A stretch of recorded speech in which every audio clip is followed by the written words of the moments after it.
What's up, YouTube? Welcome back. We have some breaking news here. According to the report, y'all see on the screen here in the title that Cassie is the ex-girlfriend of Diddy, the ex-girlfriend of Diddy, and she is suing him for $30 million. Okay, all the reports have came out that is some allegations that is coming out there, um, that Casey is suing Diddy for about $30 million, and it's like a 35-page report that is coming out. A 35-page report complaint that is coming out from the courts, and that Diddy is getting sued for millions of dollars. And let's get into the allegations. Let's get into these allegations, y'all. um it's a lot of allegations, and we want to make sure that we can read some of the allegations that is coming up in the reports here. And I want to say he have denied these allegations, but we definitely want to read it. Like, if you go to like the complaint, it's a 35-page complaint, and in the 35-page complaint, pretty much just said true. However, is that Casey was held down by Mr. Combs and endured over a decade of his violent behavior and um, disturbed demands for Miss Casey. And the dark times were those where she spent trapped by Mr. Combs in a cycle of abuse. They said violence and also sex trafficking, among other violent, unlawful acts. Mr. Combs, our word, Miss Casey in her own home after she tried to leave him. Often punch, beat, kicked, stumped on Miss Casey, resulting in bruises in a bust lip, black eyes, and bleeding. Blew up a car. It blew up a man's car after he learned that he was romantically interested in Casey. Forced Casey to engage in sex acts, male sex workers, while M were masturbating and filming the encounters. Okay, ran out of his apartment with a the G word in pursuit of her, and he whom he leaned was nearby. Okay, what he learned was nearby, so he pretty much went in pursuit with a weapon and demanded that Casey to carry his firearm in her purse just to make her uncomfortable and demonstrate how dangerous he is. Introduced Casey to a lifestyle and excess of alcohol, substance abuse, and required her um, to do illicit, bribe her to get prescriptions to satisfy his own addiction. So it's coming in, surviving Diddy all over the country. When you actually go and look for the court documents, it have on the first page, you guys, and I've never seen this before reading court documents, and this is from the United States District Court, Southern District of New York. They have on the front page, quote, trigger warning. This document contains highly graphic information, sexual nature, including sexual assault. So you see this, and it said it on the first page here, you guys. Make sure y'all share and thumbs up this particular video. Let me see what else I have in here that I can read to you all. They said throughout the relationship, pretty much it said throughout their relationship, Mr. Combs was prone to uncontrollable rage and frequently beat Miss Casey savagely. These beatings were witnessed by Mr. Combs and staff and employees of Bad Boy Entertainment, Mr. Combs related businesses, but no one dared to speak up against their frightening and frivolous boss.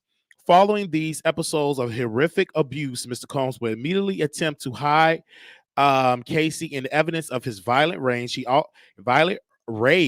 He often showered her with gifts, following incidents of physical violence and typical pattern of behavior by serial abusers. Okay.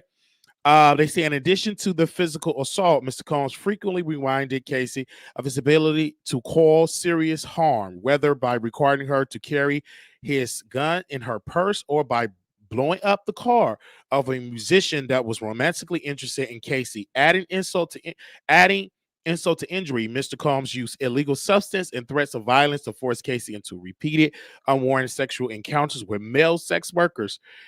And over the years, he physically and sexually abused her as well. So, in these particular comments that we have all over the internet, people is going crazy. I mean, CNN have their headlines is Sean Diddy Combs accused of rape and abuse in lawsuit filed by former girlfriend Cassie.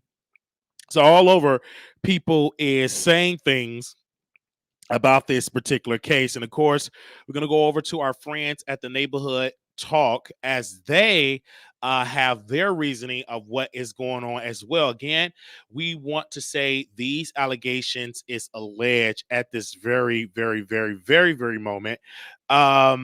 That we also want to go and share. You know, the guy you said a car that blew up was an artist. We actually now have a name of the artist allegedly. They're saying Kid Cudi confirms Casey claims that his car blew up after Diddy threats.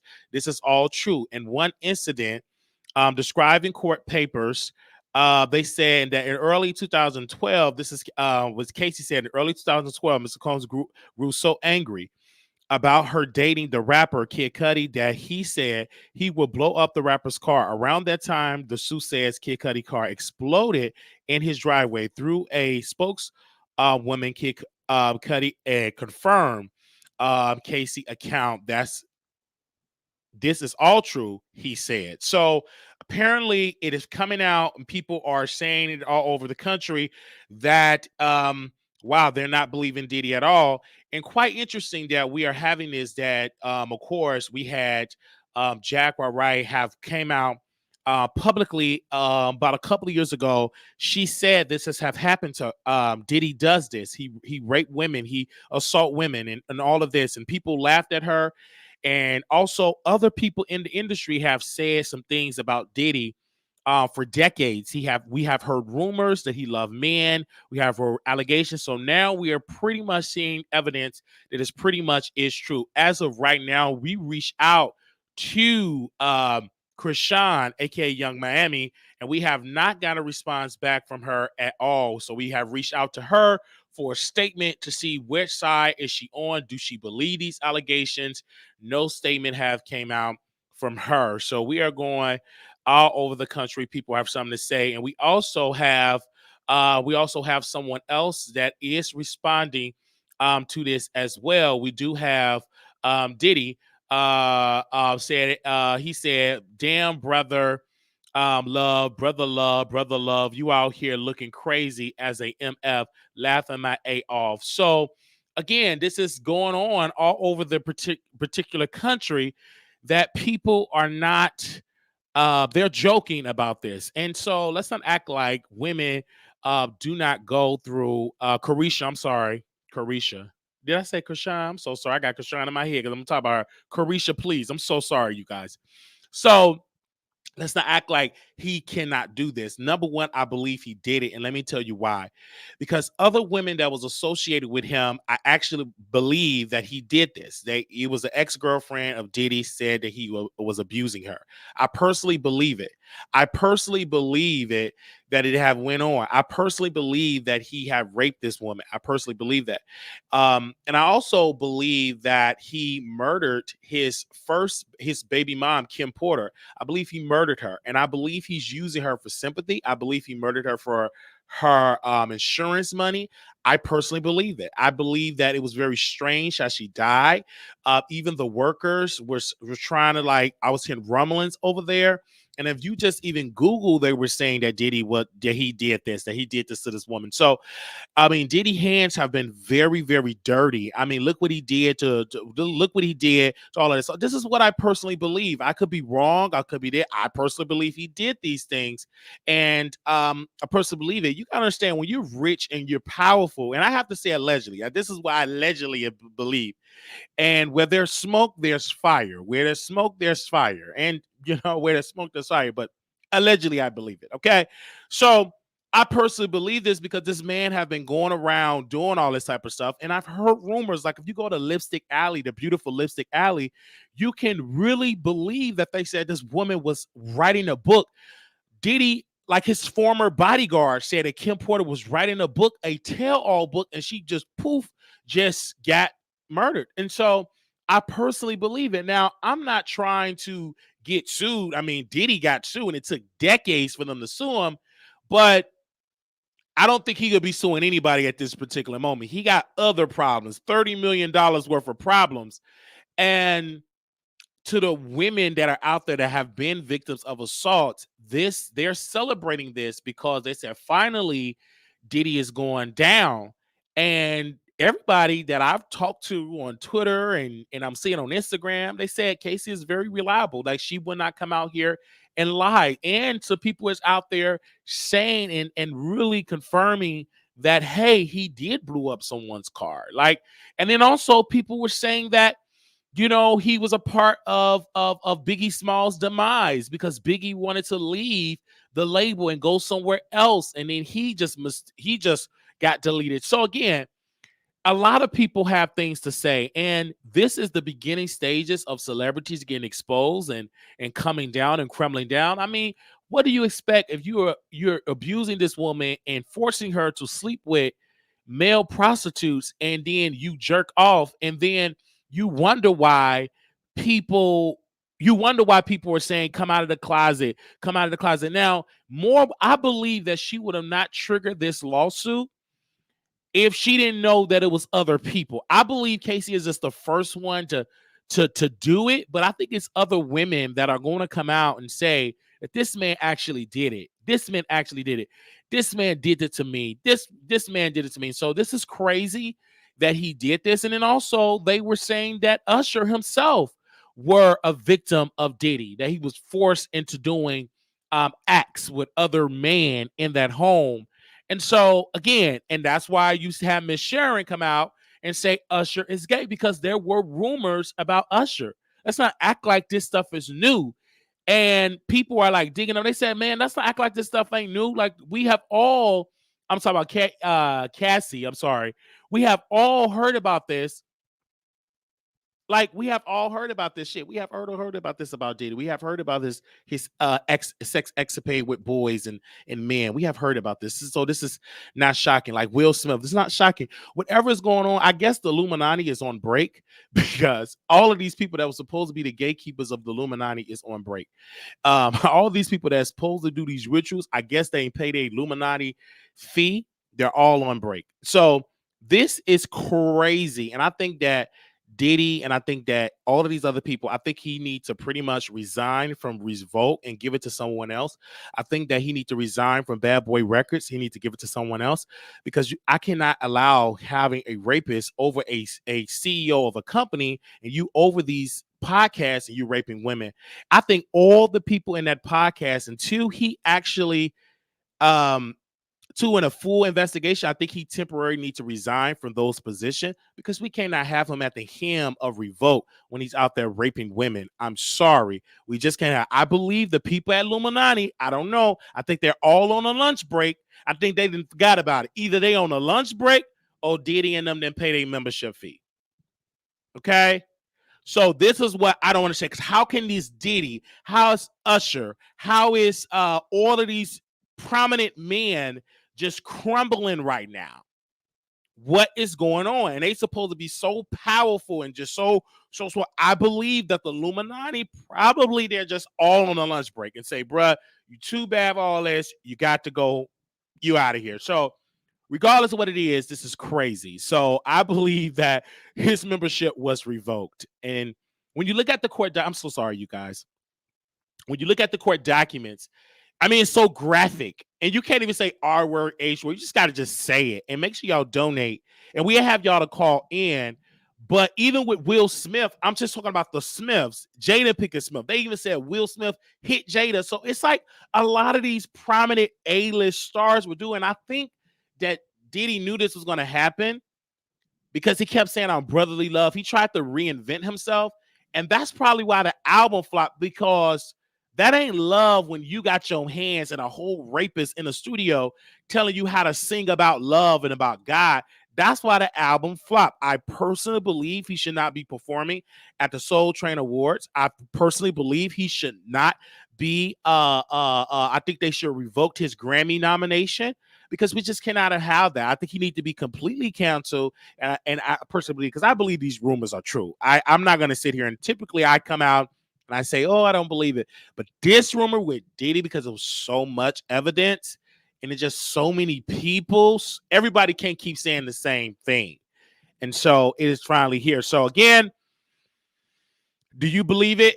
Let me know in the chat if you believe it. And yeah, because like Jag even said this about this man. And you all know Jag say a lot of things, but she was very prevalent in this. And honestly, I think that, I think that the police need to get involved because I think in the state of California, if it happened in California, I'm not 100% sure because this was filed in New York. So I don't know if this alleged attack happened in California. And I believe in California, there is no statute of limitation for rape. And I believe in New York, there's no statute limitation of rape in New York. Because I believe with Bill Cosby, a lot of places start changing the laws and making it saying there is no statute of limitation when it comes to rape. So again, I want to know, can he face any legal, like criminal charges as well? So give me a second to see if anything pop up.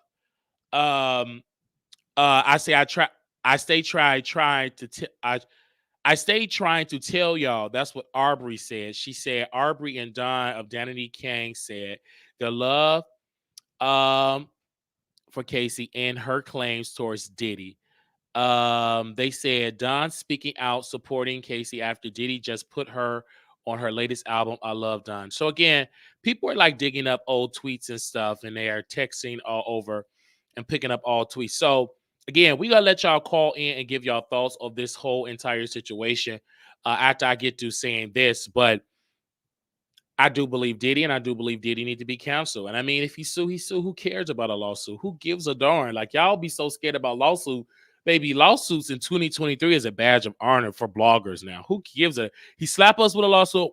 Who cares? You ain't getting nothing but promo. So who cares? But I personally believe that for that way. And I know people are going to say, but why did she wait so long? I don't know. Maybe it was you got to understand the power of Diddy. Diddy is not your average Joe. Diddy is an executive industry. He's a gatekeeper. He's a former board member of the Illuminati. I guess they kicked him out. I guess he didn't renew a fee. I guess he didn't drink enough blood. I don't know. But as of right now, we're talking about it. So again, I'm gonna get into this. I'm gonna shift gears. And then we allow you all to call in towards the end of the show. So make sure y'all share the live and thumbs up. But I do want to say this because this particular woman you see on the screen here is Blueface mother. And first of all, this show was going to be just dedicated to her, but it's just breaking news with Diddy and violating women and all that crazy crap. Y'all know this is Blueface mother, and she came up in my timeline, and I was watching the interview with Jason Lee, and I promised, I said, hey, I'm gonna take my notes and I'm going to talk about this interview. And this woman, first of all, she went through a lot. And she had, I think she got a daughter. I believe she got 2 sons and a daughter, right? Blueface, Andre, and then her daughter. I think she have 3 children. And none of her children, I think 3 or 4, I could be, none of her children like have the same father. And I was judging her. I'm like, whatever, she a clout chaser. I don't give a damn about her. She's a clout chaser. F her. And then when she start talking, and she start talking about one of her sons went to jail, and that she had a baby daddy, and that he didn't provide for the child. Then she got another baby daddy, and then he was screwing the baby mama, and how she had to work at the mall and take care of the children, how she wanted to be with somebody, how she was going out there going with the other guy, and the neighbor, pretty much pouring her feelings with the neighbors, and then the neighbor gets some of the yoni, and then she get pregnant. So it was a lot that this woman was going through. And then she talked about how her parents wanted to take the boys and stay with them for a summer, and then they changed their mind for a year, and then the daughter went with the father, and then they kidnapped the. Technically, they took the daughter, got custody of the daughter, said that the mama wasn't there. The mama gave up her rights. They filed custody and all of that, and she started crying. And then I started thinking about like my own mother. Like when you see mothers starting to talk, I think more mothers need to talk, especially mothers with adult children, because it gives the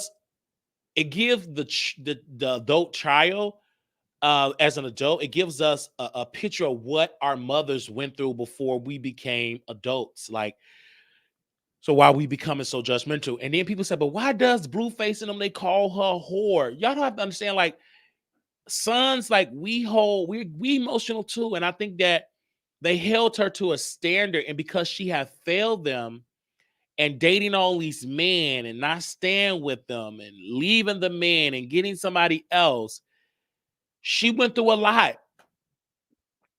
And I caught myself when she started crying. I said, oh my gosh, Jason, I'm crying. And the reason I started to tear up is because I started to think about my mother, because how much I judged her, like Blueface and how Andre, how they judged their mother. And I kind of feel bad judging mom, and I kind of feel bad for her that her children call her whores and all of that. But I understand why they calling her a whore, because she brought in multiple men. I've said the same thing about my mother, so I can't come out here and drag Blueface and be like, Blueface, why are you talking to your mother like that? Because I've talked to mine like that, and I did it publicly. And so her explaining her story and talking like that first hour, she pretty much talked about her life, her upbringing. I never knew that she wanted to be an actress.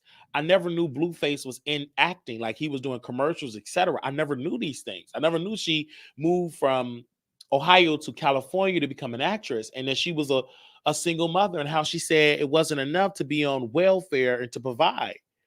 Like she really went through. If you really see that first hour, it will have you like really being on her side. And then she telling the truth, like, okay, now the second hour they're getting messy. Okay, yes, I'm trolling. When I said that Blueface peen is not as big as my husband peen, I'm trolling. So what she's saying is, I know what you guys want to hear, because in that first hour, I'm looking at the comments in real time, and they saying, hey, this interview is boring. Did she talk about Krishan? Did she talk about Jalen? It is trash. And then she said she can't stand Jalen. She said Jalen's a housekeeper, etc. But she went in. Then she said, I love her. So she was like flip-flopping on the position. Then she talked about how she threw something at Krishan, and then Blueface said, if you throw it out again, I'm going to let her launch at you. And so again, she threw something at Krishan, and she started to fight it. So it was a lot. And then you hear the mother in her when she said, how her daughter, of course, got beat up as well. And then she was talking about how she loved Krishan and how she was there for Krishan because she was like poor, broken, didn't have shit, and everybody else had something. So she talked about that. Like she really talked about it. And I love the fact that she brought it from the heart, because her story needs to be told. And Jason Lee did a good interview. I'm telling you, like, I think Jason Lee, out of all the interviews, this interview I enjoyed, because she went back to her past, the trauma, and you understand why Blueface is the same. That cycle is still going on, because if you understand with Blueface, he keeps women in like a new pair of pants. He can't be alone. He got to be with somebody. And it's something that woman said in the interview. She said, Blueface told me, she said, John, okay, I'm going to call him Blueface, you guys, so y'all know who I'm talking about. Blueface said when he was 8 years old, Mama, you can just go in the pot, I guess some account, the money that he was making, just go in that account and spend the money for the house. So, and she kept saying, but I didn't tell him to do it. He just did it because he had a big heart. Blueface have been an adult for so long as he had been pulling the responsibility of taking care of the family for so long that's having going on. And so she said something that made me cry. Whoo. She said when her son, I believe she said Andre, when Andre went to jail for manslaughter when he was like 16, I believe. She says, "My brother coming back. I want my brother. Is he coming back?" She said, no, the guest judge said, somebody told me his brother is not coming back. And she said, "Why would you say that?" And she started crying. And she said, that was the day she lost her son. He was numbed. He was like a robot. He was like numbed. He was like a robot. He lost all emotions. They all just, some died that day. And now with all this stuff that is going on with Blueface, you understand it because of the childhood, the trauma, not having a father, a stable man in the home, mother gone working, paying the bills, trying to keep the house afloat. But she did share something. She said, "I don't know why Blueface is pretending to be this rapper and this persona." But she said, "I understand why he having this persona, because rappers typically say they mama, daddy on drugs, mama ain't crab. I grew up from the street." She said that pretty much was not his upbringing. Like, he was good in school and all of that, but he did have some things, some trauma that he went through. And so now that how he treat women is because he's seen how his mother was treated, and he just don't give a damn. He just treat women whatever. He don't have no feelings. Like, I believe he loved as way he loved, but because of all the trauma that he experienced, the women just get him as you can get him, and they fall in love with him. But you have to take the toxic him, and he breaks women down so he can control them. Now, I do agree with Jason Lee when he said that Blueface is a narcissist. I agree, he is, because he just give them the resources, give them the houses, give them the cars, put stuff in his name so he can control them. So I get that as a man. I get that. I'm not a narcissist. He uses his power to control people around him. So she talked about that. And I personally believe that we need a show with all the saga, Jalen, Blueface, Krishan, all of them. We need a show because they all going through something. They all it's just trauma. It's just trauma at its best. And we have a front row seat to the trauma. And then she talking about, "I'm going to go see the baby." This is her right on the screen. She said, Blueface mother said, "I'm going to go see the baby." Because in California, they have grandmother's rights. Like, and then now the child is being used for a storyline because now Krishan is all out going to see getting on the plane, and she was in the terminal heading on, get on the train with her baby. People still want to take pictures. They don't care about you got your child. They still want to take a picture. So I'm looking at this and I'm like, oh my gosh. And I have to give Jason his credit. Even this show, and it's no shade, and I know people say he just doing this. No. Jason Lee's show is way better than pretty much all these daytime shows that is on the air right now. Way better. Jason Lee's show is better than Jennifer Hudson, better than Tamron Hall. His show is good. It's like he allowing the guests to just talk. And the reason why I'm so glad he's not on daytime television is because he allowing the guests to get it all out. He not trying to he's not trying to cut it up and 6 hour or 30-minute interview, cut it up. They talk for 3 hours, we just gonna release 30 minutes. Like, you hit the 3 hours. And at first I thought I wasn't gonna hit the 3 hours and do it. I watched it and I cried and I was hurt. I was hurt. And I was like, okay, let me go to sleep. Because I started thinking about, that's when it's a good interview, when the guests start looking at nation. They be like, oh, I start calling my mom, and I got on the phone just in her voice. and just say I'm sorry. And she said, what are you sorry about? I'm just sorry how I treated you. I'm just sorry when I was angry what I said. And so it was off camera, it was off that way, but it really drove me to an emotional place. So, and it's not me even trolling. It's for real. Like I think people underestimate Jason Lee interview skills, but he does great interviews. And it takes something for me to watch something for 3 hours. And I took my notes over, took my notes, all this type of stuff over and over and over. And how she said she like vanilla men, okay, over and over and over. How she said she needed to help me. She didn't have a help me. How she needed somebody. She thinks she needs, she said, and I understand what she's saying because she really wanted somebody to do it. How her son was in jail, in prison from 16 to 29 years old. She talked about that. How he said, my brother's never coming home, and how, for all of that. And then Jason said something to me, and he was making her accountable. Jason said something. He said, this is the reason why I don't have children, is because when my mother was on drugs and stuff, I am afraid of having a child and letting them experience the same trauma I experienced as a child. And that's what I go through. I said, JC, you said it. That's true. I've said that before, and people looked at me weird. I said, the reason why I don't have children is because I feel like I'm going to drink and be like my mother. And I don't want to bring my child into that. I don't want to bring my child into a type of world where he see their father drunk.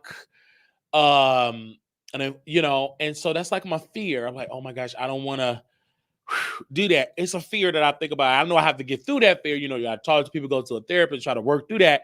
But that is a fear for me. And when Jason said that, I was like, Jason, yes. And I'm a fan. And I just think that, like, when you hear her talk and Jason, having this conversation, holding her accountable, and said that, Blueface said to his mother, and said at the age of 14, this is my woman. I'm in love with her. I'm gonna be with her forever. And I love her. This is my wife. Pretty much said that to the mother at 14. And then I don't know why we say that, but he said, well, you never had that. When she said, what do you mean? You never had a man that said he was going to be with you and be with you forever and blah, blah, but you never really had that like that. And he was like really holding her accountable. And she was correcting Jason because she was like, I don't think he's manipulative. I think he's calculating. She was talking about her son, Blueface. And they was just talking about the family dynamic. So I get why the family feels as though, and this is typical when you have a family member that become famous and the rest of the family member don't got no money. The family feel like you should be pulling us all together. You should be pulling us all up. You got money. We all should get some money. And she said the reason why we feel that way is because we all had a pack and we said, hey, we're going to do this for us. And then when it comes to like Blueface brother, she says issues with him because he calls her whores and said this ain't funny.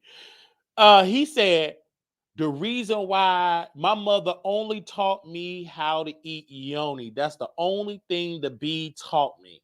She didn't teach me nothing else but how to eat yoni. And so she was explaining what happened. She said, did you lick her license at 14 years old? And pretty much was saying to him, just don't lick the booty. You hear this? So you could tell in some parts of it, denial, I see it, but this woman was really opening up. And it starts with her. In order, I believe, for Blueface to like change and really get through, he have to work through his abandonment or what he feel abandonment or mistreatment for his mother. Once him and his mother rebuild that and work with that, I believe he will be much better husband and a man for his children. Because he just think, I'm taking care of you, you in good Gucci, you famous, I'm good. But how are you treating me emotionally? How are you helping my spirit? Yeah, you helping me financially, but do you have to call me a B and a whore every other day? So, and then we was understanding about the schoolyard, I think it's schoolyard Crips. They was talking about how you know, why did he join a gang? And she was explaining that the people that he joined, he like a lot of his friends, they were a part of this gang. So they grew up together. And a lot of them get involved in the gang because of the simple fact they get involved of the gang.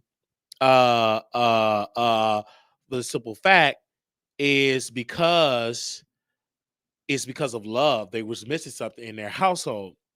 So I'm gonna listen to this, and I'm just really getting it in. I'm like, what in the world is going on? And this is something, man. I'm just really listening to this and really getting my life, and everybody has something to say, and all over the country, people have something to say. And yeah, I just really think so. And them comments was something. They said the comments they said was a great interview. But one particular comment said Jason Lee interviewed everybody. Who's next? The baby?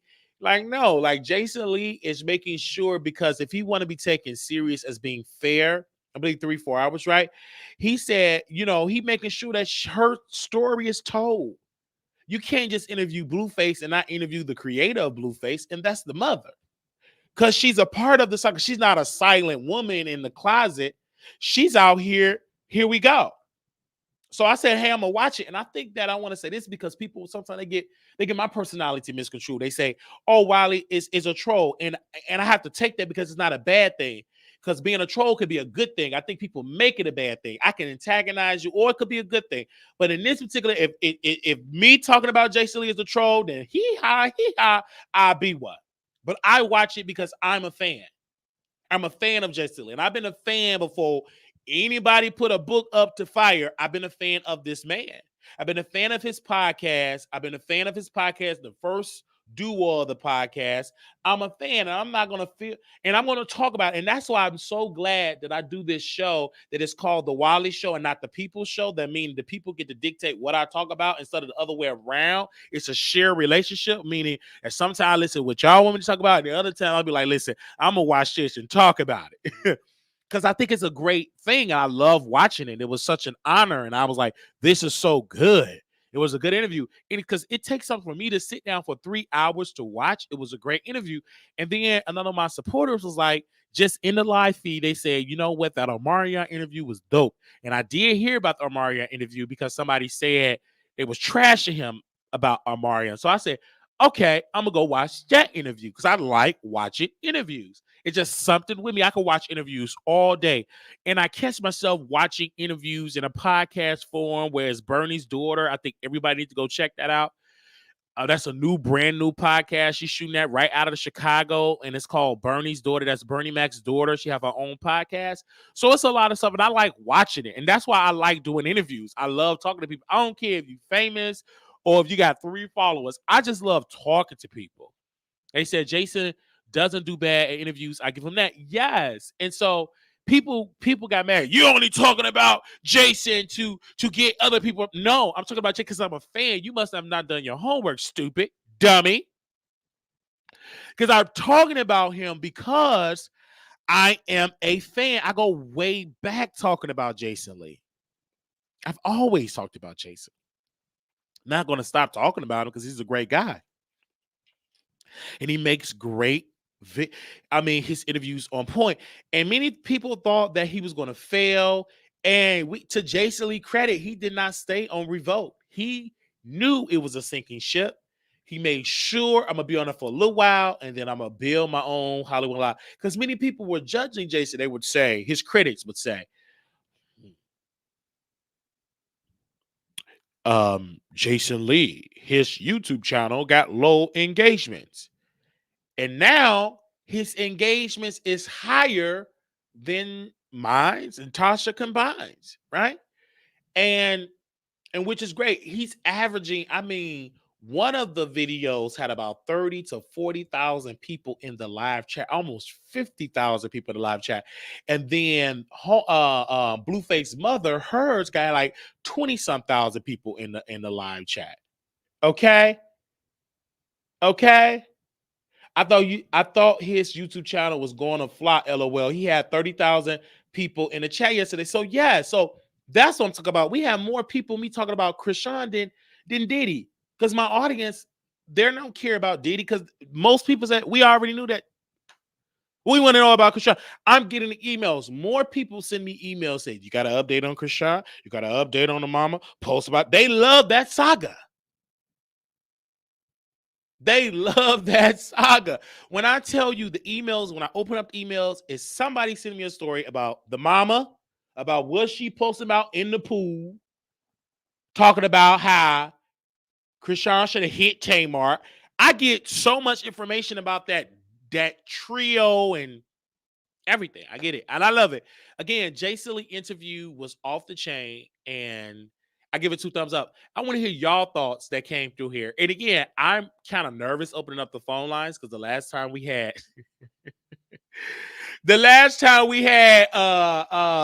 homegirl Daddy on the chat, not Daddy in the chat, Kiki Parma Daddy in the chat. We had what's the name in the chat. Okay. So again, we're gonna get to this. Hold on, wait a minute. They said, wait a minute. They said Casey. Hold on, what's that? Okay, they said Casey. They said it's all true. I seen it with my own eyes as her personal assistant. It was sad to watch, but I'm happy she is good now and speaking out. This is Casey, former personal assistant, says her alleged claims against Diddy are true. That is what he is saying at this very moment. So again, she got her evidence. Oh, Diddy going there. He might as well settle. Just settle. And this mama right here, this Blueface mama right here. Okay. Okay. And I'm talking about last time we had opened up the phone lines was Kiki Prima best friend. I was joking saying daddy. Okay. So do anybody want to call in now? Don't come on here. You give your thoughts. If you think he innocent, he innocent. If you think he's guilty, he's guilty. Do you think if you want to drag me for talking about Jay Silly, you can drag me. I don't care. Because I made sure I take my notes and I love the video. The video was off the chain. It was great. Okay. Give me a second here. If you want to call in and give your thoughts. Okay. All right. Call in, give your thoughts. And people all over the country is calling in. Let me call somebody back. Again, when I'm not live, I am not answering my phone. So when I'm live, this is the time to call in. Okay? Because someone called me and I'm going to call you back. But when I'm not live, I do not take any phone calls when I'm not live. Okay, here we go. I think somebody else. Okay.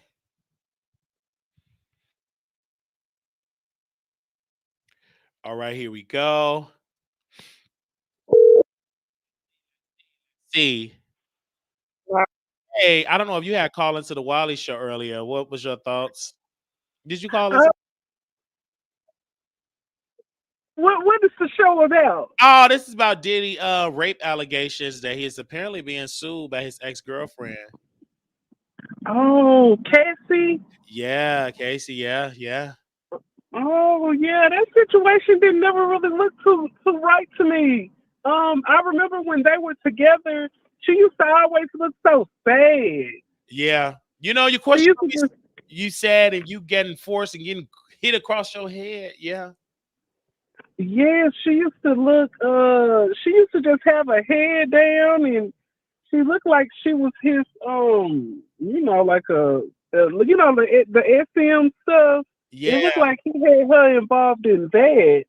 And I heard in the article it said something about he used to get like male street workers and make Male her. workers. Ugh, that's crazy. Oh my God. Oh yes, yes. But oh, I'm gonna call you back, Wiley. Okay. All right. Okay. That was Katie talk. That was Katie talk 1-on-1, you guys. She must have called me. Okay, who else had called me? Make sure if you want to call in, that's the number. That got to be discussing too. Male workers, street workers, like ugh. That is something like, but we believe it. Like the public believe it. Like, do the pub? If you believe these allegations, press one. Wait a minute. Do you believe these allegations? Press one. Do you believe these allegations? Press one. Just let me know. If you believe these allegations, press one. If you believe these allegations, press one. Okay. If you believe these allegations, press one.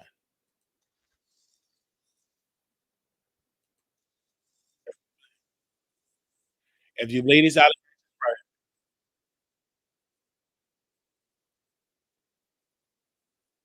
do you have it?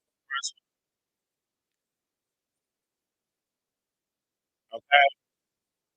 If you believe, if you believe the allegations, press one. Okay. Okay. If you believe that, if you don't believe it, press two. If you don't believe it, press two. If you don't believe it, press two. If you don't believe it, press two. If you believe the allegations, press one. If you don't believe it, press two. Okay. If you believe the allegations, press one. If you don't believe it, press two. Who is this reaching out to me? Somebody left me a voice note. Okay, I thought they said they was a victim of Diddy. I thought they said they was a victim of Diddy. That's what I thought. Okay. I thought, oh, I know for a fact that it's true about Diddy. I said, can you call in? I can't. I will tonight. I will. Tonight I can't. Oh, okay. So I guess he'll talk about it. All right. All right.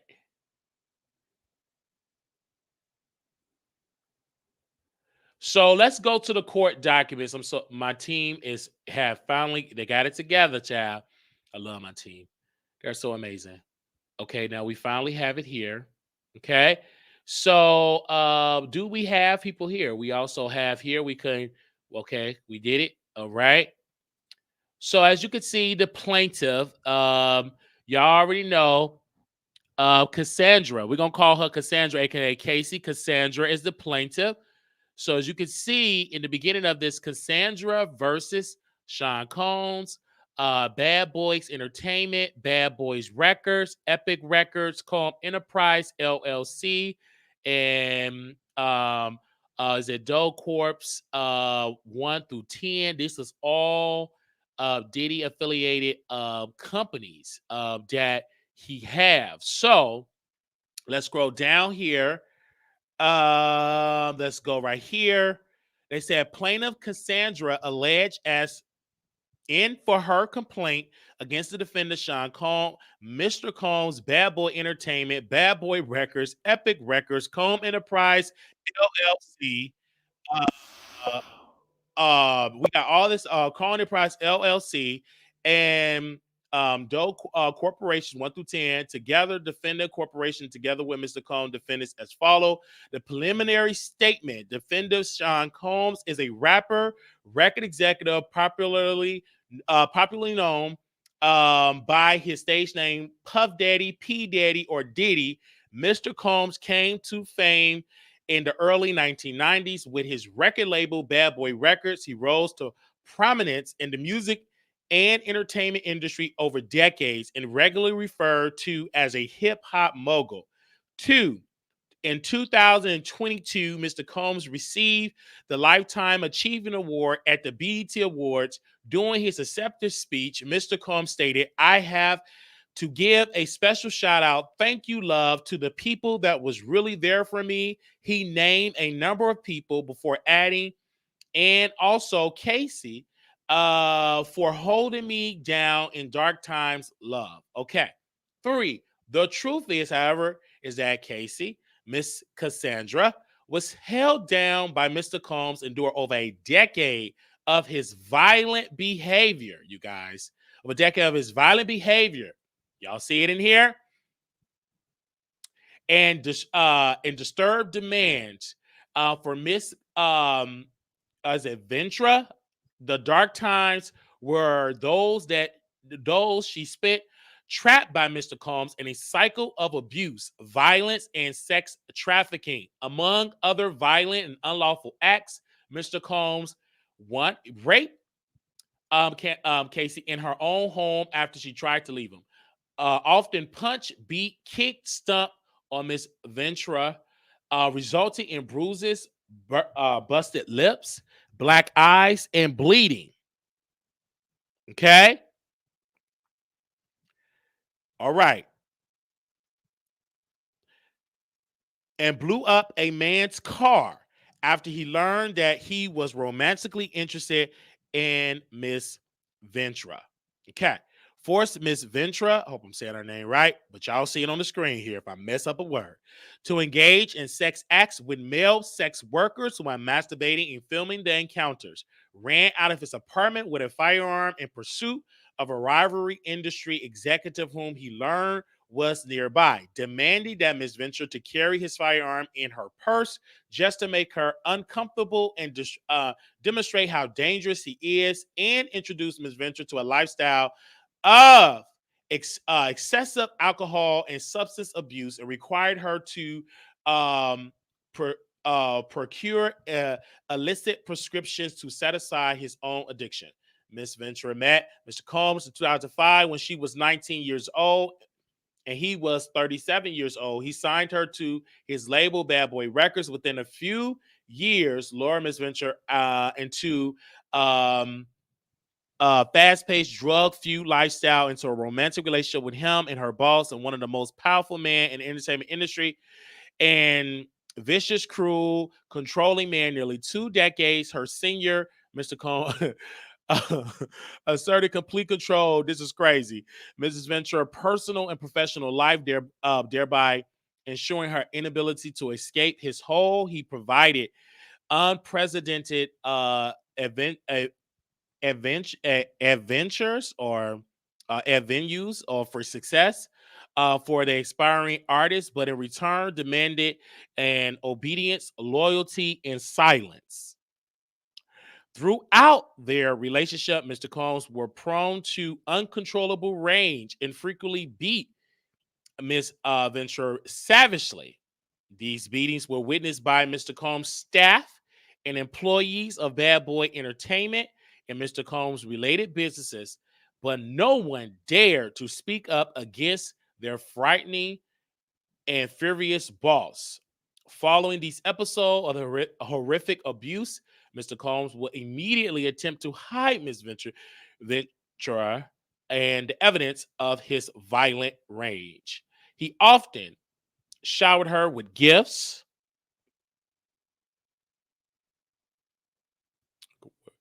Do y'all see that?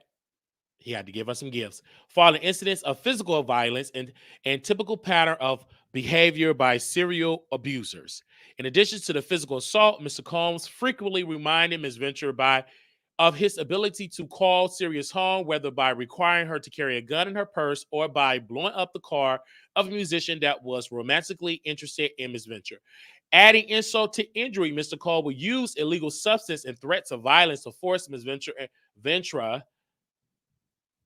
Oh, Ventura. Hold on, I'm saying her name right, y'all. I'm so sorry if I messed it up. I'm gonna call her Casey because, child, I probably messed up her last name.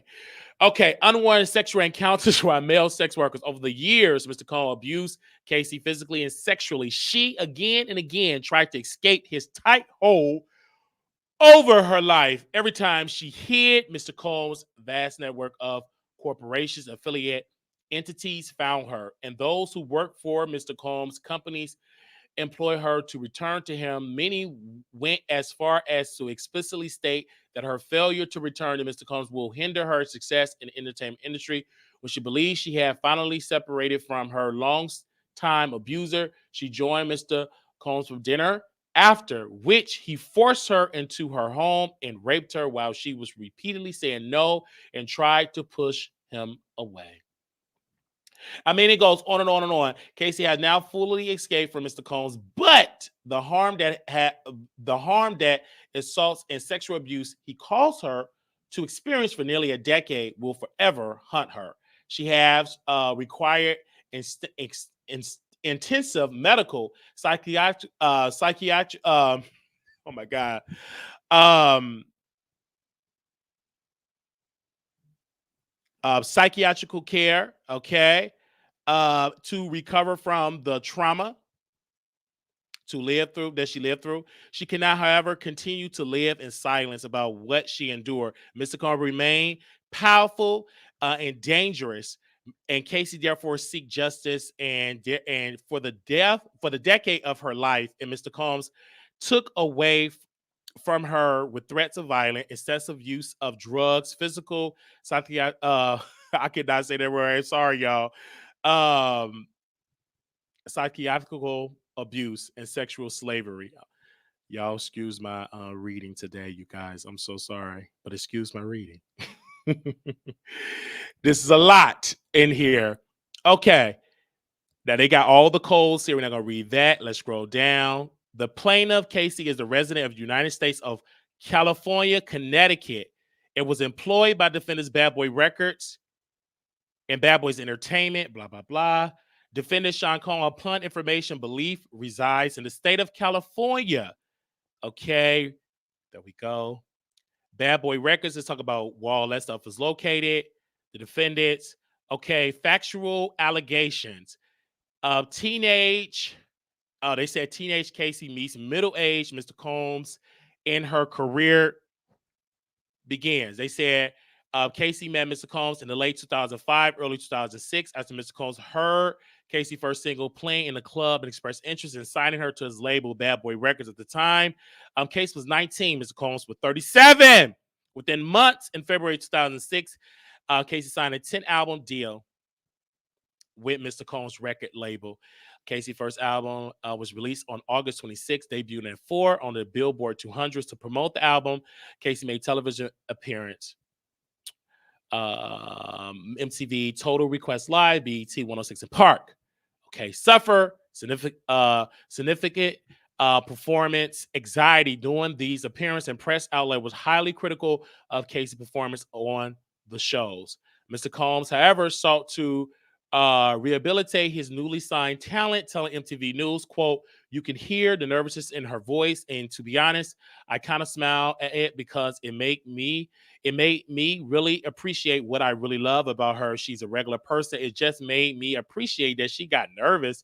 It was kind of cute to me, to be honest. You got to understand the success of her is coming out of nowhere. It's just so huge. And sometimes everybody handle it differently. While clearly, they said, noting that it was cute to how regular Casey appeared. Mr. Combs' comment ragged true to some extent.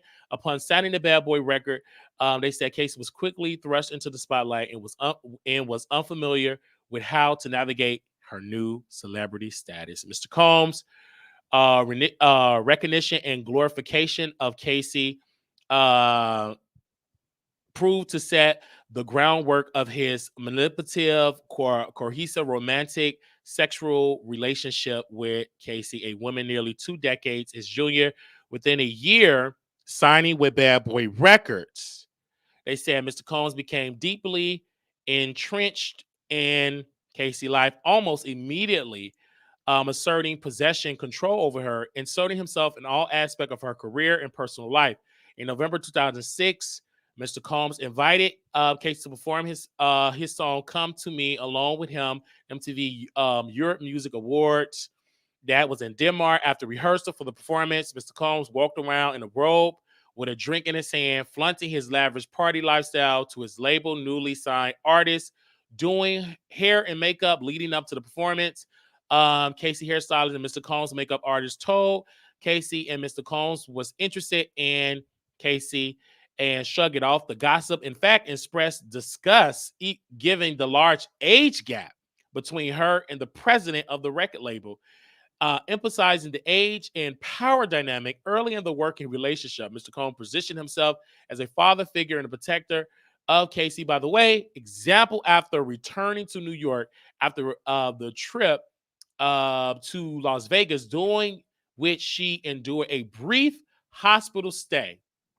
Casey, who was by then was fully healthy, went out to the club with her friends. When Combs saw her out, he reprimanded her, telling her to go home and take care of herself. At the time, Casey thought that her record label was looking out for her well-being and that Mr. Combs had her best interest in mind. Mr. Combs also ensured he was intertwined with Casey's personal and social life, for instance, by inviting himself to Casey's 21st birthday party in Las Vegas. He also brought along famous musicians and producers, thereby flaunting his celebrity status and influence in front of young, impressionable Casey. Although Mr. Combs knew Casey was in a relationship at the time, even though he was publicly in a relationship with Kim Porter, Mr. Combs nevertheless pursued Casey at a after party in a hotel suite following Casey's 21st birthday party. Mr. Combs pulled Casey into the bathroom and forcibly kissed her. Casey did not consent to this unwarranted contact. She immediately ran out of the bathroom and the hotel suite and cried. She told her best friend at the time about what had happened, but was too scared to tell anyone else. At the Video Music Award that following day, Casey's boyfriend at the time joined her and Mr. Combs at a table of the award ceremony, and Mr. Combs became angry, telling Casey that the invitation to the award ceremony was only for her and not for her significant other. Mr. Combs lures Casey into a relationship despite her clear rejection of Mr. Combs advanced, and Mr. Combs continued to demand Casey spend time with him, including for a weekend of Mr. Combs' residency in Miami and for nights out in New York City. One particular night in September 2007, Mr. Combs insisted on taking Casey out. Casey, they said, fearing the rejecting Mr. Combs' request will have repercussions for her album deal, and Mr. Combs and the company Bad Boy Records. Mr. Combs picked up Casey from her apartment in Manhattan in a blue luxury vehicle. Casey was surprised that when she got in the car, Mr. Combs was already inebriated. He handed her a pill and told her to take it.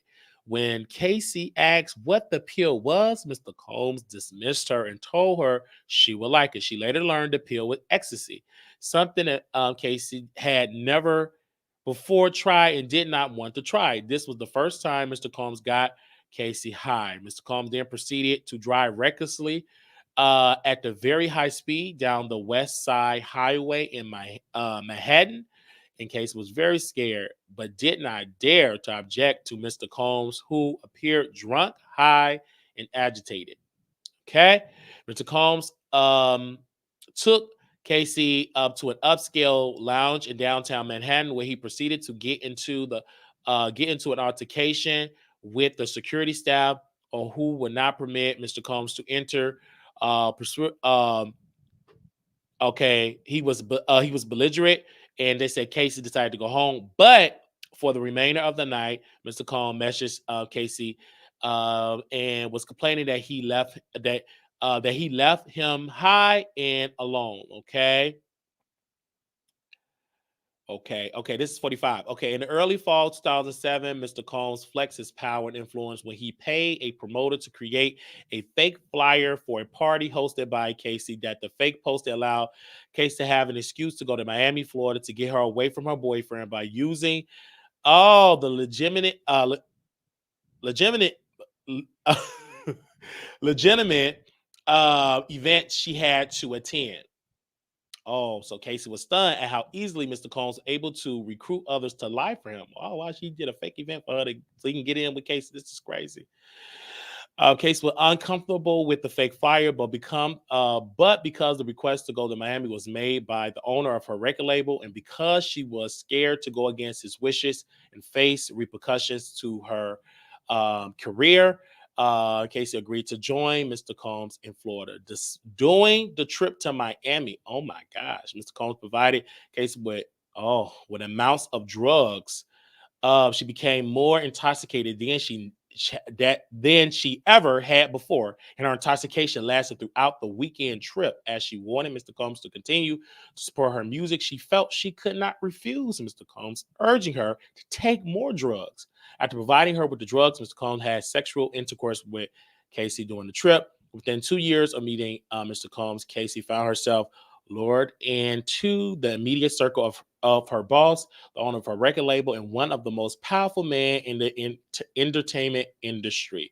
Mr. Combs exert control over Casey's career and personal life. So it just goes on and on and on. From the very start of their relationship, Mr. Combs, his power influence over Casey dynamic was fueled by his nearly 20-year age difference, as well as their relative position in the entertainment industry, with Mr. Combs considered a music mogul and Casey as the very start of her career.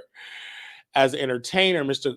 Combs' aggressive and demanding approach to those he worked with made it impossible for anyone to challenge him. And Casey soon learned that Mr. Combs insisted on blind loyalty from anyone in his inner circle. Although Casey have saved up more earnings from her young modeling career, Mr. Combs' display of wealth was intimidating to her. Mr. Combs paid for things with the wobs of cash and would repeatedly tell Casey, "Don't worry about money. I have money." Mr. Combs expensed lavish vacations for him, and Casey purchased a car for her, paid for her apartment, provided her with expensive amount of designer clothes. Around 2008 or 2009, Mr. Combs began to rent an apartment in Manhattan for Casey. The apartment was within walking distance of Mr. Combs' New York residency. He first showed Casey the apartment by bringing her there along with her parents. Casey's parents were skeptical of the mogul display of wealth, but proud of her daughter's newfound success. Around 2010, Mr. Combs similarly paid for an apartment for Casey in Los Angeles, which was located about 5 minutes away from Mr. Combs' residency. He paid for many of her apartments in California, purchased a Jaguar for her around 2013, 2014. All aspects of Casey's life was controlled by either Mr. Combs or the management companies. Every event Casey attended, from the travel to the makeup to the clothing, was paid for directly by Mr. Combs or and his affiliate companies. So, oh my gosh, and the abuse go on and on and on. Oh my gosh, the abuse go on and on and on.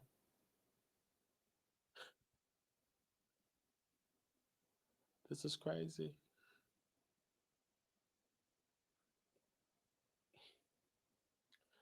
This is, oh my gosh, he did this to this woman. I'm just in shocked. Like, I'm kind of like, I'm just in shocked. Like, oh my gosh, I'm in shock right now. Like, he was able to get away with all of that. I'm in shock. Oh my gosh, this is crazy. Because you go all the way down in here, and I'm gonna show this to my members. 57, 58. He introduced to the drugs. They to pills right here, saying in Miami, Mr. Combs exhausted his supply of pills. He demanded that Casey go and get some pills, like from the Miami doctor in her own name. Wanted to get pills in her own name. That is what the guy. Oh my gosh, Mr. Combs also became deeply involved in Casey's personal life, which personal staff attending Casey's day-to-day travel. Oh my gosh, including medical care. On multiple occasions, Mr. Combs had Casey personal medical records sent directly to his email address. Oh, that's a violation. For instance, when Casey began experiencing memory loss, potentially due to excessive drug use or head injuries caused by Mr. Combs' beatings, as described below, her MRI results were provided directly to Mr. Combs. What? Mr. Combs also repeatedly arranged for his staff to drive Casey to certain doctor's appointment. In this way, Mr. Combs exerted ownership over Casey, as another example of the ways in which he manipulated Casey and ensure obedience early on to the relationship. He asked Casey what she called her grandfather. When Casey said that she referred to her grandson as Papa, Mr. Combs perversely insisted that Casey referred to him with that nickname. That's it. Mr. Combs. I just.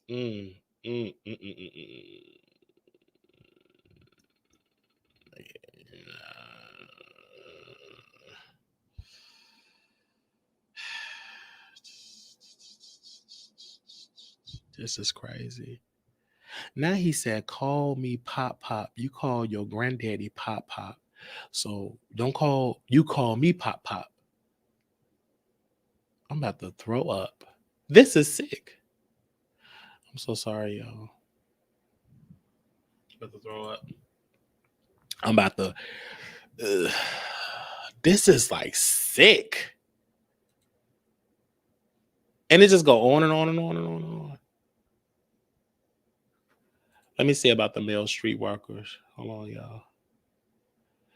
2009. Okay. I'm going to scroll down, you guys.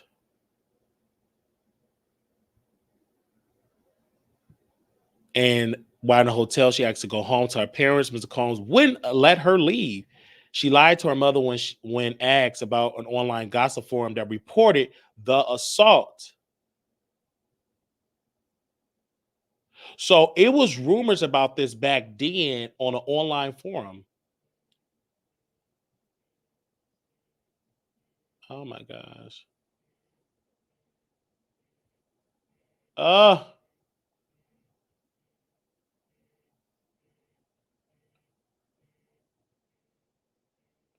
oh, this is so much.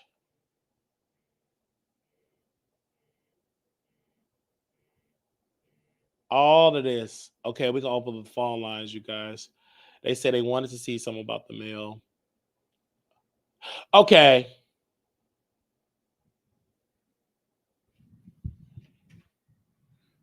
That's the one with the male workers, you guys. I'm so sorry.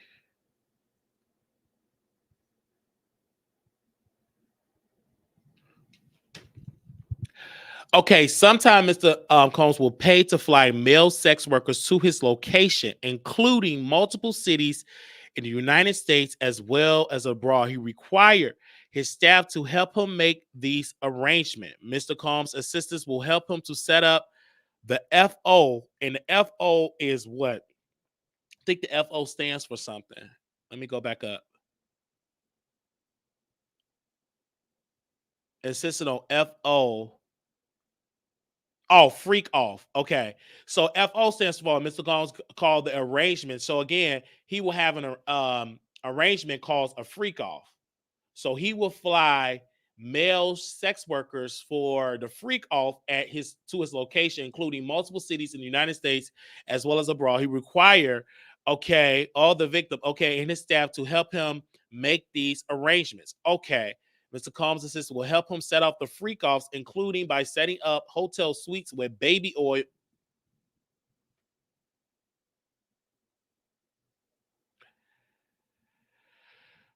This is so much.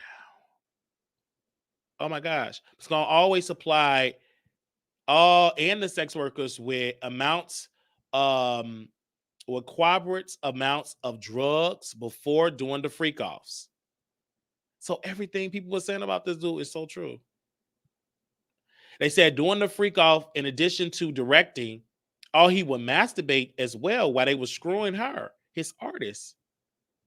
And then Mr. Combs would use his phone, laptop, and tablet to film. To film her. Having sex with the higher sex, to having sex with the higher sex worker. He treated the fourth encounter as a personal art project, adjusting the candles he used for lighting to frame the video he took.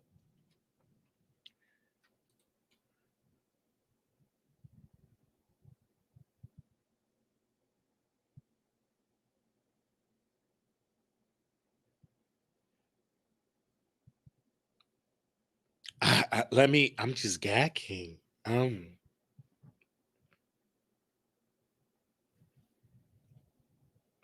Baby, if you read this complaint, I know I messed up her name, y'all. Excuse me. That's why I got it up here. I'm really bad with names. Some words I do mess up. So that's why I'm going to show it I send it to my members. She tried to escape multiple occasions, and the employees was luring her back. In 2011, during the rough patch, and Mr. Combs, and I'm going to just say the victim, she's a victim, had a brief relationship with the musician Kid Cudi. This was 2011. Mr. Combs returned from a trip, and he demanded another freak off with the victim.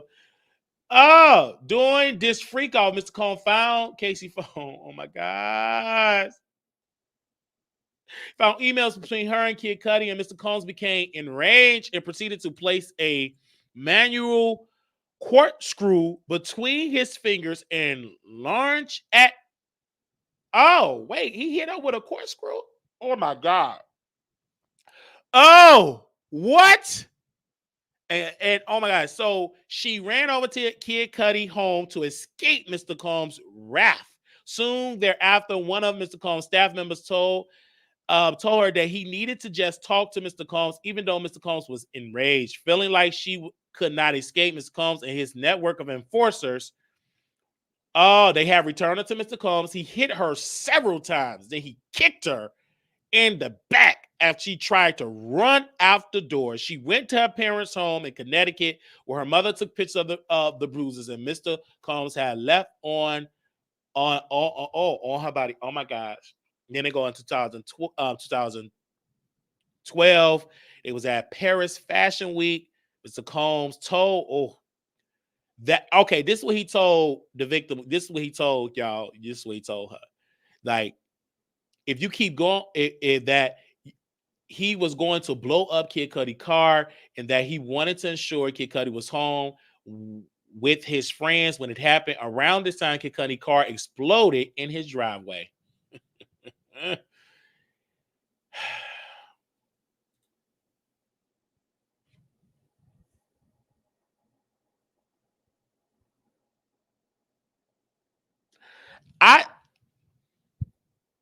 This is why we got it up on the screen here, because my reading ain't the best, y'all. When I read out loud, I get nervous.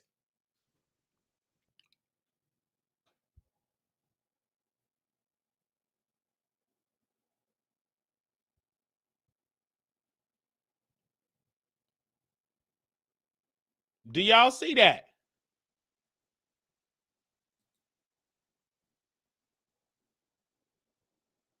Let me go back up.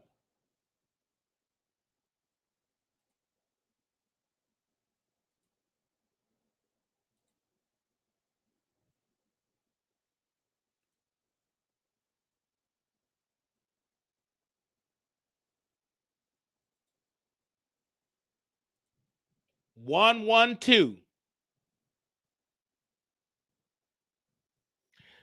This is sick, and I'm like, when I'm reading this, I'm getting sick. Like, I don't even want to read it. It's sick. It's just sick. Like, really, I really feel like even in my stomach, I feel like this is like really sick, because it's like this woman, he just and then he was blowing up people's cars. Let me drink some water. I am getting sick. Oh my gosh.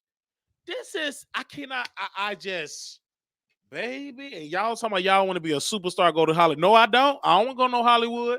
I'm fine right where I'm at. Ain't nowhere in the world. I don't want to be nowhere near Diddy.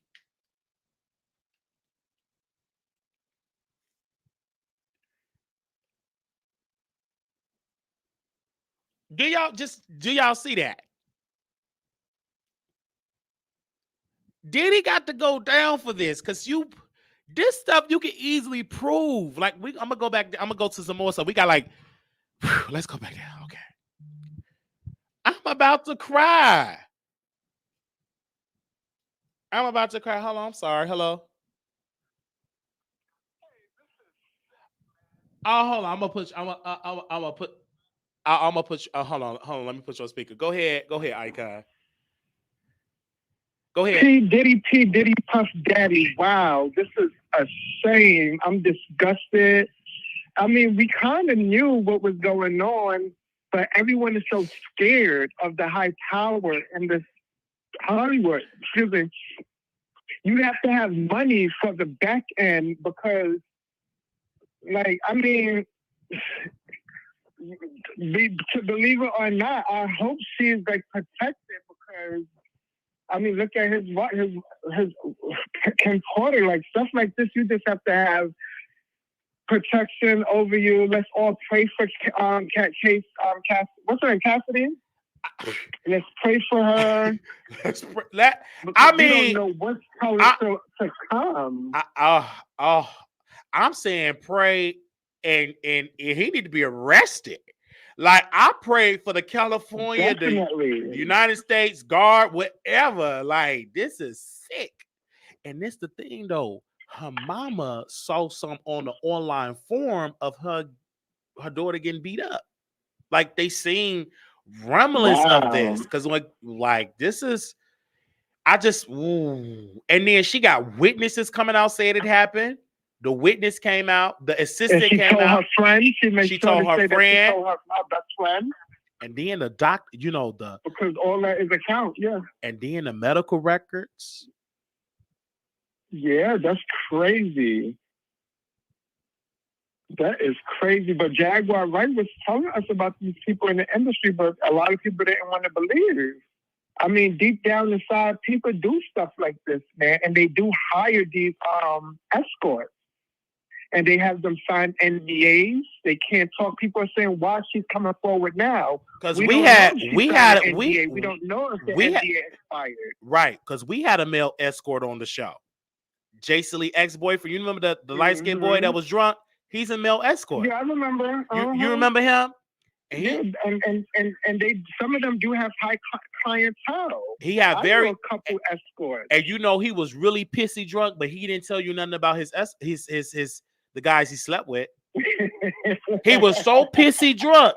He did not tell you his male celebrity clients. Like he talked about Jason because but I'm talking about the celebrity. When I tried to open up about that, he didn't say a word. He was drunk, but he wasn't so drunk enough to drop no tea.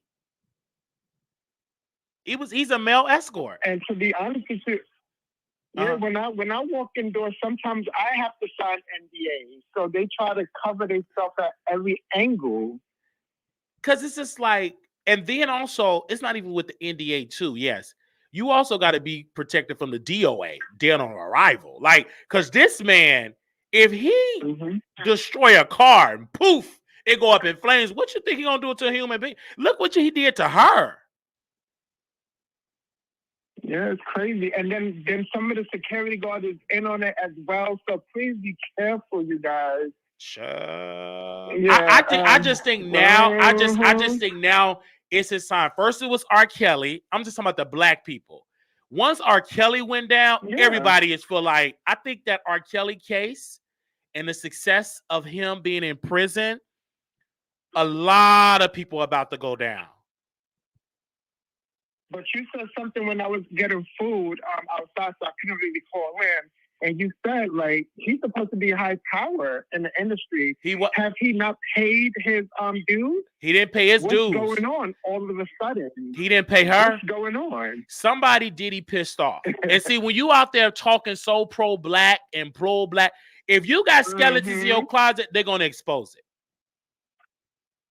Absolutely. They've been doing it for a while. It just takes time. Because he started coming out. He's not the only one. Right. I'm so pro-black. I want to own my own liquor company. I no longer want to be an overpaid employee. And now you got this. Because they all know your dirty work. They just, as soon as you step out of line, here you go. We're going to post it like all of Diddy dirty line. And it's in black and white. You can go and get it because I wanted it because I knew I was going to F up the name. So I said, put this watermark on here. I want it on the screen. Shout out to the watermark, the Wiley Show. Okay. I wanted it on the screen because I wanted people to see it because they wouldn't believe it. And when I read some of the things, I got sick. I did not want to read this. I'm like, oh, child, I got to read it because they didn't believe it. Like, I don't believe it. I need to see the court documents. And then my team, they got it together. They called. They said the watermark is on. I said, okay, well, here you go. Black and white. Her words. What happened is not our words. And I feel bad. I feel bad for just reading what she said. I feel bad for the victim, and I feel bad for Diddy children too. I feel bad for everybody that's associated, that's innocent, that their career in the business going to be destroyed. Like R. Kelly children, they can't work in the business. But you don't think his son witnessed anything? You don't think the daughters I, witnessed I don't. anything? If it did, I'm gonna keep reading. I'm at page 20, so I'm gonna read the other 15 No, I'm pages to just see. saying in general. You know, I don't think might not Diddy. be. No, I don't No, think Diddy. but I think they witnessed something before. They probably did, Not, or they not with probably her, heard in just rumblings. general. I think they heard rumblings. Yeah, they know something, but I don't think they're gonna turn against their I'm daddy. sure I know they know something, Yeah, they know and something. it's sad. It is. It's But sick. yeah, I mean, wishing her the best. I'm glad that she came forward. Let's big her up. Let's big her up. I'm standing with her. I'm standing with her till the end. One blogger said he's going to come to New York to cover this trial, and I think we have to get Wally to New York so he can also cover this trial. I gotta come. Oh yes, the Wally show. Yeah, because I believe this gonna be in New York. So y'all send me okay. Yes, we going there. Okay, because this is so sick. Okay. I don't think it's gonna go to court. I think Diddy he should just settle. So you think he's gonna settle out? He have to settle. He's gonna lose because her assistant coming out. The damage is already done. I mean, and this is just what we know. We don't even know what else they got in discovery. So and you take the words out of my mouth because you don't know if there's any other witnesses or any other people that came forward. Yes. Because it just takes one. Yeah, because I'm gonna go because I have to go because like this case, because I'm interested, because it got me like, it's just like I'm ready. Just like it's making me sick. Like you making this, he made this woman sleep with male escorts so he could record it. This is no different than R. Kelly.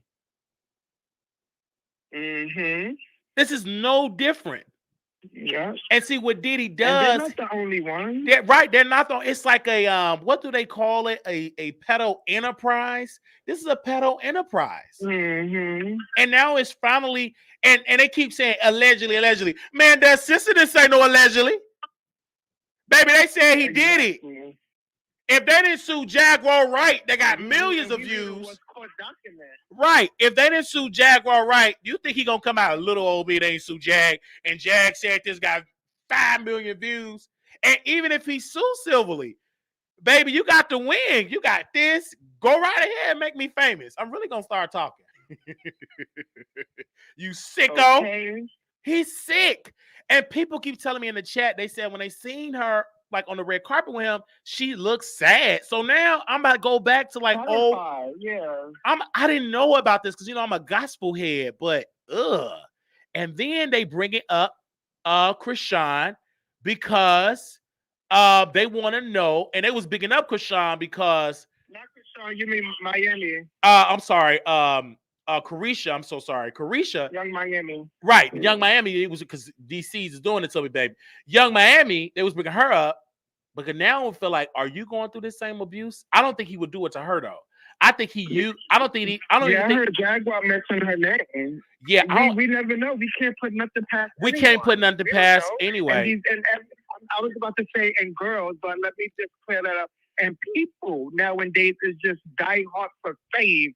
They just greedy, so they'll do anything, and it's just sad. It is sad. We've been hearing so much about this person, and they want to run under so they can blow up. I mean, it's not that serious. It's really not. In my humble opinion. In my humble opinion either, man. And you have bloggers like Malago Graham. You have bloggers like Cassie K, because she said it the day before yesterday, saying that they talking about the Illuminati. They just trying so hard, even though I believe that they're ready with the ritual to be in it, sacrifice someone. My humble opinion, from what I've been watching, it's just sad because they all have handlers now. It's sad that they just praise. They said Young Miami might be. They said Young Miami might be up for it. She might sign up for it, but just to be famous. But this is sick. But oh my gosh. So, but thank you for calling in. I'm gonna take the phone calls after I go down to and finish this call. No problem. Okay. All right. Bye. I know it's a lot of y'all in the chat, y'all. A lot of y'all is in the chat here. Oh yeah. Okay, we're gonna go to some of the pictures and let y'all see it. Okay. So that was like 21. Y'all see me here. Okay, y'all can correct me when y'all call in, child. Maybe y'all call in more. All right, 2012. Okay, we said about the car. Okay,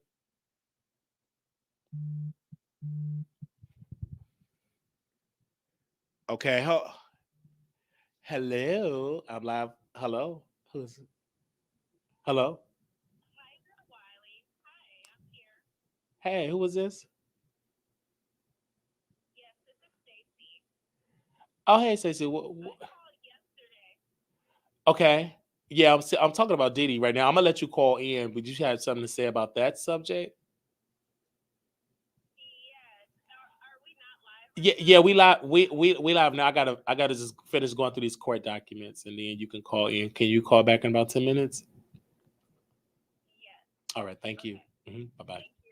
Bye bye. Yes. Okay. So, okay. She's a popular manager, a popular music manager. Spoke to a popular music manager at the after party in a suite in Las Vegas. Mr. Combs saw her speaking to this manager and sternly told her to step into the bedroom, adjourning the suite. In the bedroom, Mr. Combs beat her severely.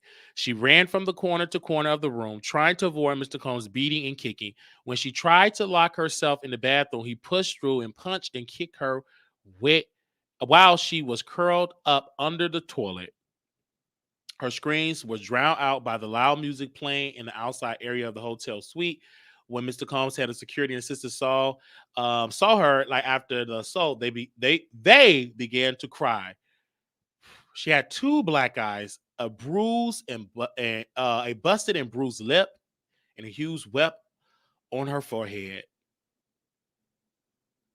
Upon seeing the results of his vicious attack, Mr. Combs immediately took steps to conceal his wrongdoing. He forced her to stay at his home and in the hills along with one of his sons. Okay, so somebody said that his kids knew. Did his kids know? So apparently, uh, home by hills. Okay, that she stayed with one of the sons. So which son would that be? So again, I believe his kids did know. One of his sons knew because it said right here, along with one of his sons. Did y'all see that right there? While there, Mr. Combs FaceTime her and stated, "You gotta go up and put more makeup on. My son can't see you like that." So that means the son saw it.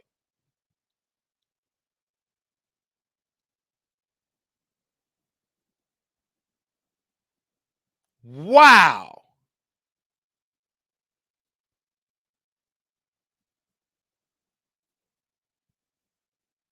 And got on FaceTime and told her to put on some more makeup.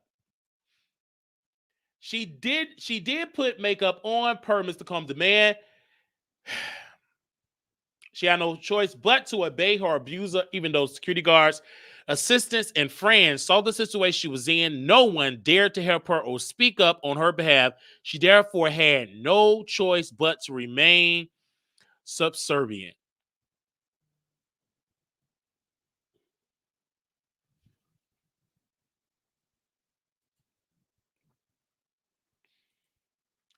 Later in 2015, while shooting a movie in Cape Town, South Africa, um, okay, she's talking about her flirtation with an actor. She spent a New Year's Eve with this actor, but Mr. Combs soon found out. Mr. Combs called the actor and threatened him, and the actor proceeded to call and to tell her, "You really need to call Mr. Combs." Okay. And around March 2016, doing a freak off at the Intercontinental Hotel in Central City, Los Angeles, Mr. Combs became extremely intoxicated and punched her in the face, giving her a black eye. After he fell asleep, she tried to leave the hotel room. This according to the document. As she exited, Mr. Combs awoke and began screaming at her.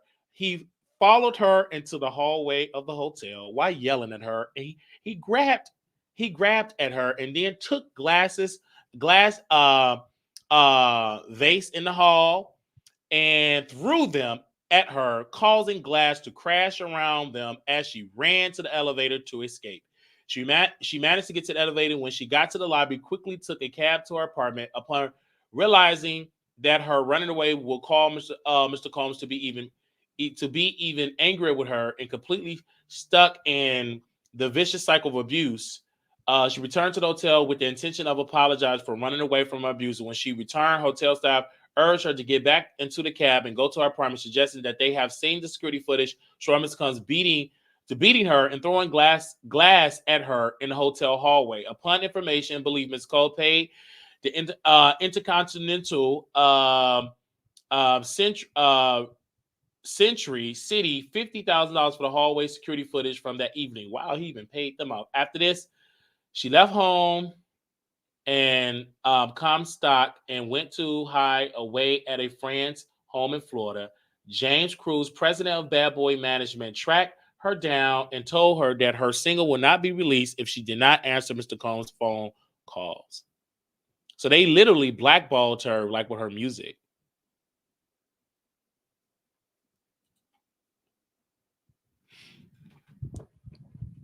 Wow.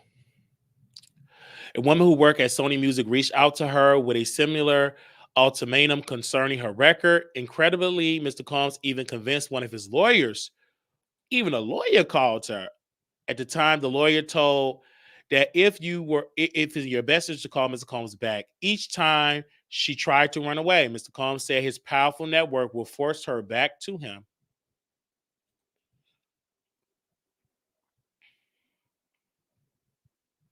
This is going back in 2018. And they said Ms. Combs' tight hold around her life had irreparably damaged her friendships around 2018 when she was in with a friend with Carrie Morgan. Carrie Morgan in her house. Mr. Combs used his key to oh wow okay to Casey's whole house and came in unannounced. He and Miss Morgan had an altercation during which Mr. Combs threw a hanger at Miss Morgan. Upon information and belief, the incident resulted in a settlement. Mr. Combs and Miss Morgan, and they ended up paying Miss Morgan additional funds in an attempt to resolve the dispute between her close friend and abusive and controlling boyfriend. The relationship between her and Miss Morgan have been strained since this time. Seeing the extreme measures Mr. Combs took to keep a tight hold on her, and it isolated her from her support network, having experienced and the repercussion of rejecting his demands. They said no to Mr. Combs will cost her something: her family, her friends, her career, or even her life. Child. 2008, 2017, 2018. They said became desperate to leave Mr. Combs and his abuse of her. She recognized that if she stayed with him, she would never be able to have a successful career or even physically, mentally safe. She therefore became determined to completely break away from Mr. Combs and his cycle of abuse and made a concrete effort to avoid him. In September 2018, she joined Mr. Combs for dinner in an Italian restaurant in Malibu, California, for what she believed would be a discussion about concluding their relationship for good. After dinner, Mr. Combs returned to her home, which was paid by Mr. Combs. Mr. Combs forced himself into the apartment and tried to kiss her. She told him to stop and attempted to push him away. Mr. Combs then forcefully pulled off her clothes and unbuckled his belt and proceeded to rape her while she repeatedly said no and tried to push him away soon thereafter.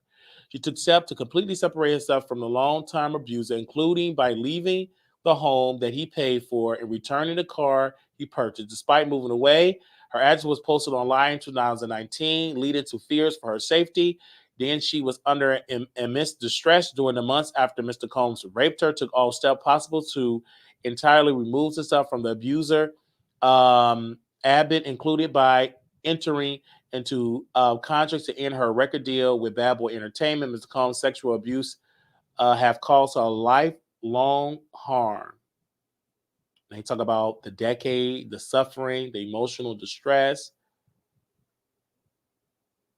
Following her escape from the cycle of abuse and sex trafficking she endured, she struggled with the physical and mental manifestation of her trauma.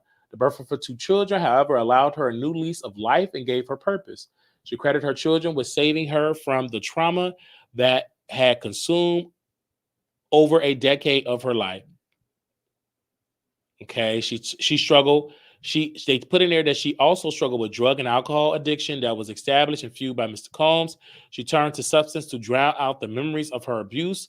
Without being intoxicated, she suffered from horrific nightmares of the forced sexual acts that Mr. Combs demanded that she participated in doing the regular scheduled freak offs and other physical beating that she endured throughout her relationship. She had difficulty eating or sleeping, and her relationship with family suffered. During this time, she frequently had thoughts of ending her life.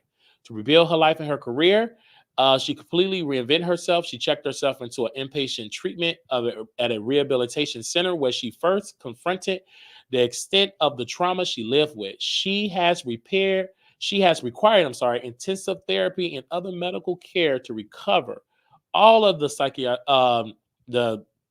the mental stuff that she had to go through. Oh my gosh!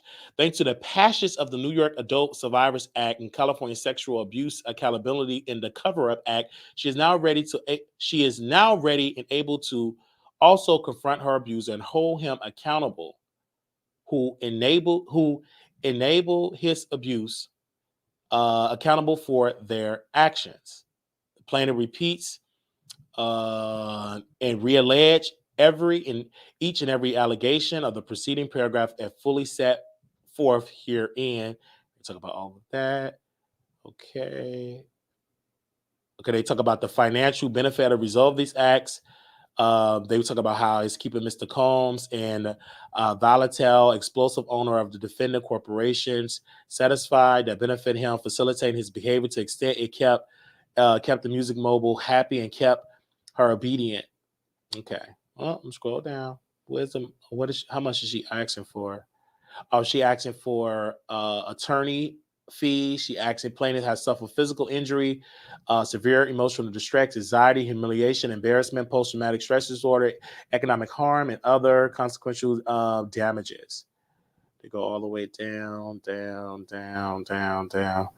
Okay, where? Okay, we already know how much she asked for. Yeah, so this is just them posting like the different ones. Okay. Wow. Okay, wow. They talk about about his reckless behavior. Okay. Disregard his rights. Okay, thank you. All right. So we're gonna open up the phone lines, you guys. That's pretty much like to describe like all they talk about the different laws that qualify in the punitive damages that pretty much they're quoting like laws and stuff that he pretty much violated. I can prove the case. Okay, we're gonna open up the phone lines, you guys. Hold on one second. Y'all are blowing this phone up. And that's the lawyer right there. Okay.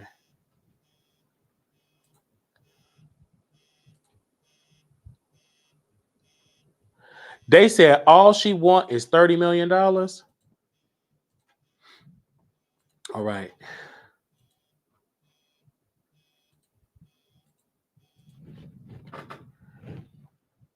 All right, hold on, y'all. Y'all calling in. Give me 1 second. All right, because I want them to be able to hear because I don't want to hold it up to my mic. All right, go ahead here. If you want to call in. Oh, okay. You had called in private. Okay. Y'all call in. The phone lines is open.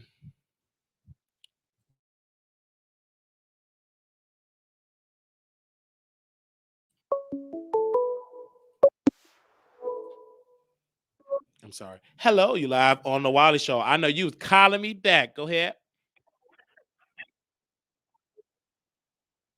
Back. So I called yesterday, and I know I was yesterday's villain about the Keke Palmer situation. But I think the Black Women's Collective today would be happy to hear that I'm 100% on Casey or Cassie, whatever her name is. I'm 100% on her side because I absolutely believe Diddy is capable of doing this. I grew up